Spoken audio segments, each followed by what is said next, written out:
श्री हरी शरणं मम श्री कृष्णं शरणं मम गोपाल कृष्ण भगवान की जय।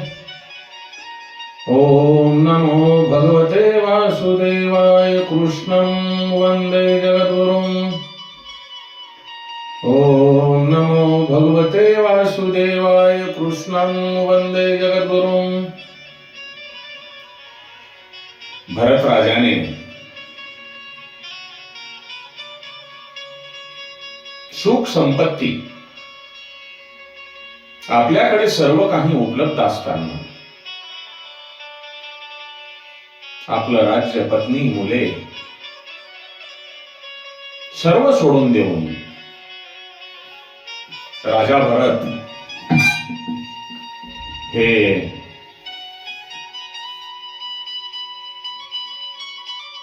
तपश्चर्या साधना करण्यासाठी ज्या वेळेला वनामध्ये गेले त्यावेळेला त्यांच्या पूर्वजन्मातील काही प्रारब्ध शिल्लक राहिल्यामुळे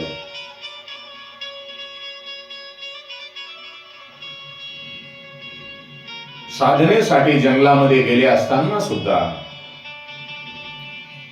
त्यांचे एका हरणीच्या पाडसावर प्रेम जडले आणि त्यांच्या अंत्यसमयी त्यांना असे वाटू लागले की या पाडसाला माझ्याशिवाय कोणीही नाही आणि आता याचे कसे होईल। या विचारामध्ये त्यांनी आपला स्वतःचा प्राण त्यागला आणि त्यांना पुढचा जन्म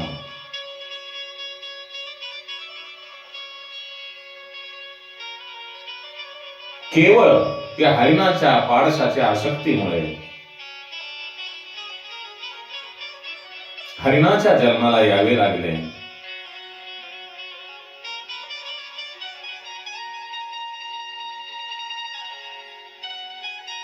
राजा भरत म्हणतात,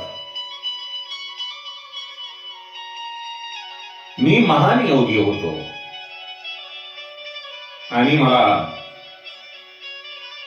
ज्ञानाची प्राप्ती झाली होती।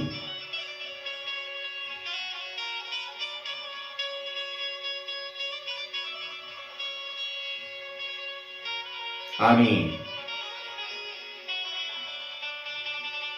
आता जे मला हरिणाचा जन्म मिळालेला आहे ते मी माझे प्रारब्ध घेऊन आलेलो आहे आणि आता ते मला भोगावे लागेल। कारण माणूस सर्व ठिकाणाहून पळून जाऊ शकतो, परंतु प्रारब्धाच्या भीतीने माणूस कोठेही जाऊ शकत नाही। तो जेथे जाईल प्रारब्ध त्याच्या सोबत सावलीसारखे राहील आणि ते त्याला भोगावेच लागेल। ज्या दिवशी प्रारब्धाचा भोग संपला त्या दिवशी आपले जीवन संपले, आपली जीवन यात्रा संपली। भरत राजा हरिणाच्या रूपामध्ये जन्माला आल्यानंतर हरिण रूपातील भरत गंडकी नदीमध्ये स्नान करायचे।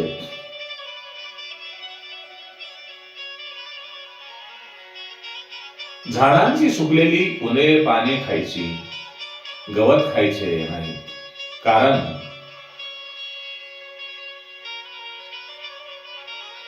त्या गवतावर जीवजंतू असतात।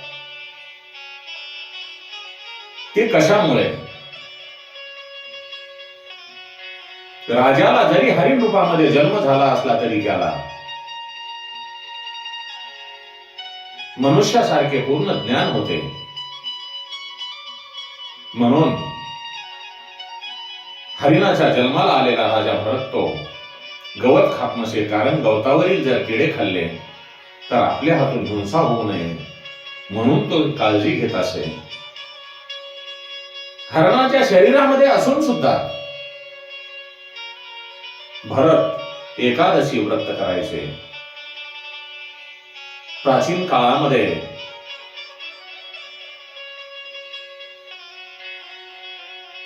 पशु पक्षी ही एकादशी व्रत करत असे व्यासमुनी भागवत कथेमध्ये सांगत आहेत. भरत मुनीच्या कथेमध्ये हा योग आलेला आहे. काही कालखंडानंतर भरत मुनी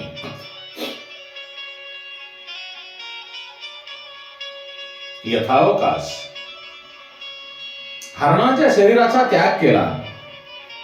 त्यानंतर त्यांनी एका पवित्र अशा ब्राह्मणाच्या घरी जन्म घेतला.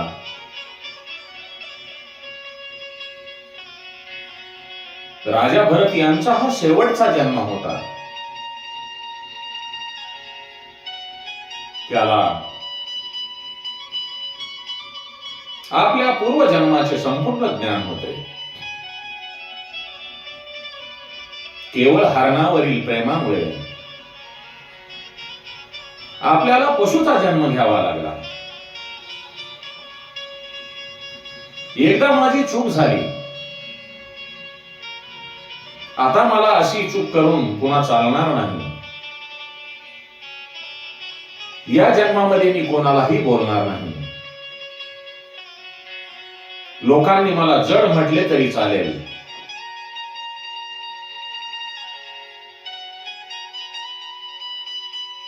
मनुष्याच्या शेवटच्या जन्माची लक्षणे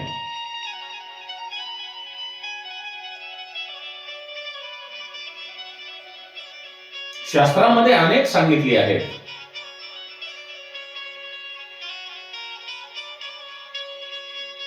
बालवयातच भक्ती मार्गाला लागणे. पहा, मनुष्याने आपण ओळखून घ्यायची की आपला हा शेवटचा जन्म आहे का, आणि असेल तर आपल्याकडे काय लक्षणे आहेत. ती म्हणजे बालवयामध्ये भक्ती मार्गाला लागणे,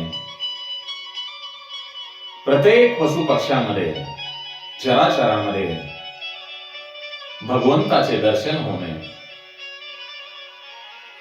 हृदयाने अतिशय दीन होणे, जो बुद्धीमध्ये अभिमान आहे, अहंकार आहे, तो नाश पावणे, ही सारी लक्षणे त्या ब्रह्मपुत्रामध्ये दिसत होती.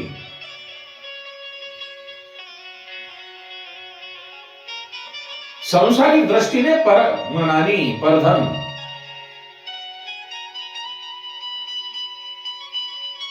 आपला जो संसार आहे, या संसारिक दृष्टीने परमन आणि परधन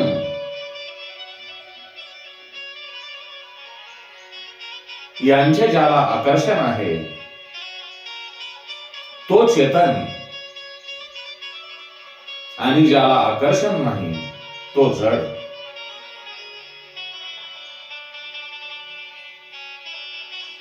चैतन्यमय आनंद प्रभूला विसरून संसार सुखात फसणाऱ्या मनुष्याला जड म्हटले पाहिजे. संसारिक लोकांनी भरत मुनींचे नाव जड भरत असे ठेवले, कारण ते कोणालाही काहीही बोलत नव्हते. लोक भरत मुनींना मूर्ख समजायचे, पण आपल्या पूर्वजन्मीचे ज्ञान असलेले भरत मुनी, जड भरत,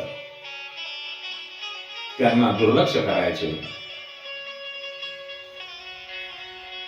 त्यांना माहित होते की हे आपल्याकडे जे ज्ञान आहे ते भोगासाठी आणि प्रतिष्ठेसाठी नाही, ते मुक्तीसाठी आहे. पूर्वजन्मातील पशुवरील आसक्तीमुळे मला पशु जन्म मिळाला. आता मी कोणावरही आसक्ती ठेवणार नाही. माझी आसक्ती आता परमात्म्यावरच आहे. मी आता त्याचेच चिंतन करीन आणि त्यांचाच ध्यास करीन. बाबांनो, परमपिता परमेश्वर ईश्वराने मनुष्याला एका कामासाठी दोन दोन इंद्रिय दिली आहेत. दोन डोळ्यांनी आपण एकच दृश्य पाहतो, दोन कानांनी आपण एकच गोष्ट ऐकतो, पण जिभेचे तसे नाही. एका जिभेने आपण दोन कामे करतो, एक खाण्याचे आणि दुसरे बोलण्याचे. म्हणून आपल्या जिभेवर संयम ठेवा. मी दुसऱ्याला बोललो आणि बोलता बोलता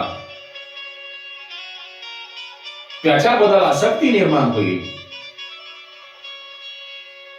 त्या आसक्तीतून नवे प्रारब्ध निर्माण होईल आणि मग ते प्रारब्ध भोगण्यासाठी, फेडण्यासाठी परत जन्म घ्यावा लागेल. जडभरतांच्या वडिलांनी जडभरत यांना शिकवून मोठा पंडित करायचे असे ठरविले होते. पण भरत मुनींना, जडभरतांना आपल्याकडे जे ज्ञान प्राप्त होईल, आपले पांडित्य दाखवून त्यांचे मन आणि धन आपल्याकडे आकर्षित करून हरण करायचे नव्हते. त्याला आपले पांडित्य, मी किती ज्ञानी आहे, मला किती ज्ञान आहे, हे जाहीर करायचे नव्हते. भरत मुनी हे नेहमी भगवंताच्या चरणी लीन असत. ज्ञान आणि भक्ती, ज्ञान आणि भक्ती जेव्हा परिपक्व होते, ज्ञान आणि भक्ती जेव्हा परिपक्व होते, तेव्हा जीव हा संसार वृक्षावरून तुटून पडतो. काही दिवसांनी भरत मुनी यांच्या माता पित्यांचा मृत्यू झाला. आता जडभरत हे वेड्यासारखे फिरू लागले. पण तो भगवान श्रीकृष्णांना, परमपिता परमेश्वरांना विसरला नाही. जडभरत हे आपले जीवन कसे व्यतीत करायचे, ते एक पाहण्यासारखे मूर्तिमंत उदाहरण आहे. त्यांनी भोजन केवळ शरीर पोषणासाठी करायचे. त्यांचे भाऊ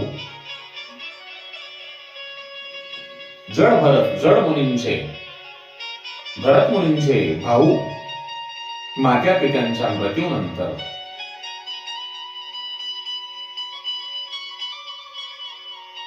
धान्यांची पोलकटे, सडलेले धान्य हे भरत मुनींना खायला देत असत. परिस्थिती बघा, ज्यांच्याकडे संपूर्ण ज्ञान असताना, आपल्या पाठीशी भगवंताची कृपा असताना, पूर्वजन्मीचे ज्ञान असताना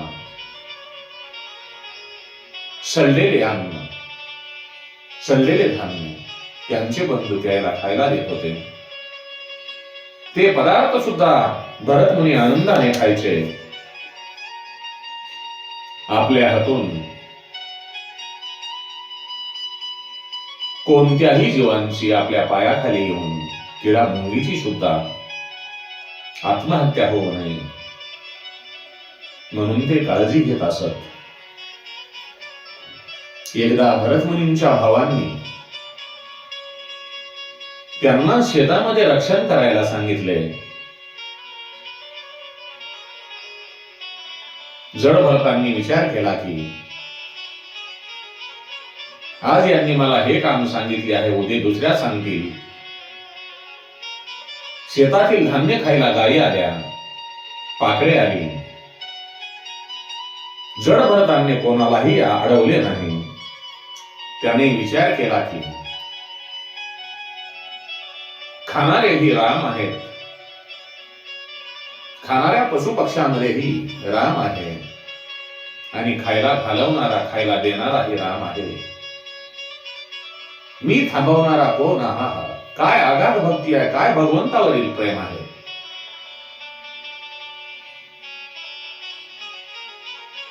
जडभरत संपूर्ण दिवस वेड्याचे सोंग घेऊन पांघरून फिरायचे, पण त्यांच्या मनात मात्र परमात्म्याविषयी, भगवंताविषयी, भगवंताचे नाम संकीर्तन चालूच असायचे. एका भिल्ल राजाला संतान नव्हते. एक भिल्लांचा जो राजा होता त्याला मुलबाळ नव्हते. त्याने देवी भद्रकालीला नमस केला की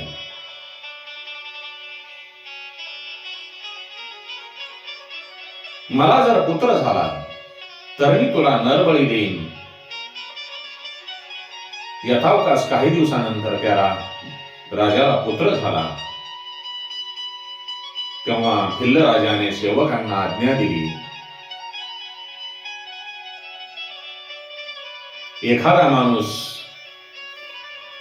बळी देण्यासाठी घेऊन या.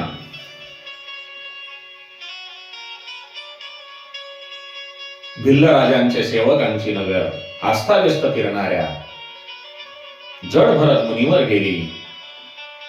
ते त्याला घेऊन राजाकडे आले आणि जडभरत यांना बळी देण्याचे निश्चित झाले. त्यावेळी जडभरतांना स्नान वगैरे करावयास लावून सुंदर भोजन दिले. फुलांच्या माळा घालून जडभरतांना सजविले. पण जडभरतांना कशाचेच काही वाटत नव्हते. जे मिळेल ते तो खायचे. त्यांच्या दृष्टीने भोजन हे साधन होते आणि भजन हे साध्य होते.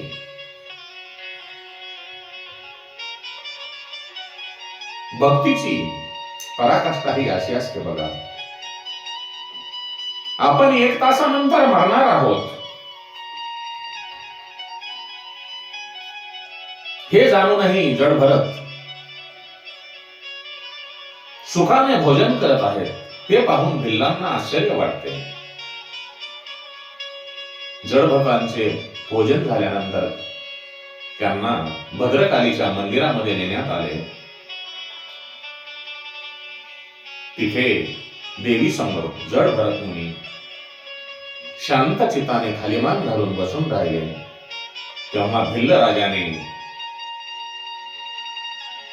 देवी भद्रकालीची प्रार्थना केली आणि जडभरताचे मस्तक छेदण्यासाठी तलवार घेऊन तयार झाला.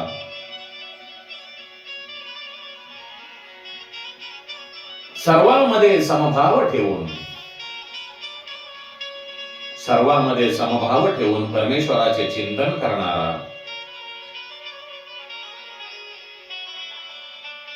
जडभरताला भरत मुनींना पाहून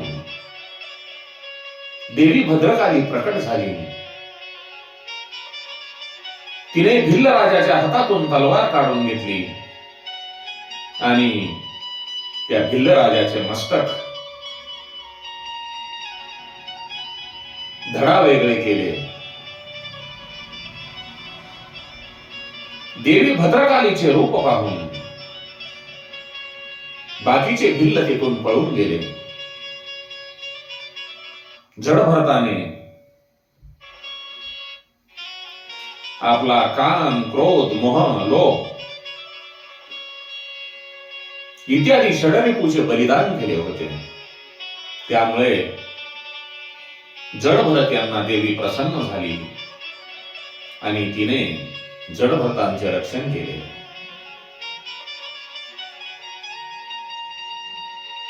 असा हा जो प्रसंग आहे तो जडभरत सांगण्याचे तात्पर्य कथेमध्ये आपण जास्त काहीही बोलण्यापेक्षा आणि कोणत्याही गोष्टीवर आसक्ती ठेवण्यापेक्षा भगवंताच्या नाम संकीर्तनाकडे लक्ष द्या. कारण आपण ज्यांच्याशी संपर्क साधणार, ज्यांच्याशी बोलणार, त्यांच्याबद्दल आपल्या मनामध्ये आसक्ती निर्माण होणार आणि आसक्ती निर्माण झाल्यानंतर आपले प्रारब्ध तयार होणार आणि प्रारब्ध तयार झाल्यानंतर भरत राजासारखे आपले प्रारब्ध भोगण्यासाठी आपल्याला जन्माला यावे लागणार. म्हणून भगवंताचे नाम संकीर्तन करा. कारण त्यांच्याशिवाय, भगवंताशिवाय आपला कोणीही नाही. परंतु मनुष्य या त्रिगुणामुळे, मायेच्या अधीन गेल्यामुळे सर्व काही गोष्टी करू लागतो आणि भगवंताला विसरून जातो. ज्या भक्तीसाठी, भगवंताच्या चिंतनासाठी आपला जन्म झालेला आहे, त्या गोष्टी विसरतो आणि नको त्या गोष्टीच्या पाठीमागे राहू लागतो. तेही त्याचे प्रारब्ध आहे. परंतु जर आपल्याला पुढचा जन्म चांगला हवा असेल तर फक्त भगवंत भगवंत भगवंत आणि भगवान श्रीकृष्णांचे भजन करा. जास्त बडबड करण्यापेक्षा मौनी राहा. काम करत राहा आणि काम करत असताना कुठल्या फुलामध्ये त्याच्यामध्ये आसक्ती निर्माण करू नका. तुम्ही आसक्ती निर्माण केली म्हणजे तुम्हाला ते प्रारब्ध भोगण्यासाठी पुन्हा जन्माला यावे लागेल. म्हणून भगवंताचे भजन करा. श्री कृष्ण गोविंद हरे मुरारे, श्री कृष्ण गोविंद हरे मुरारे, हे नाथ नारायण वासुदेवाय. ओम नमो भगवते वासुदेवाय. श्री हरि शरणं मम, श्री कृष्णं शरणं मम. राम रामेति रामेति रमे रामे मनोरमे, सहस्रनाम तत्तुल्यं राम नाम वरानने. सहस्रनाम तत्तुल्यं राम नाम वरानने. श्री राम जय जय राम. श्री राम जय जय राम.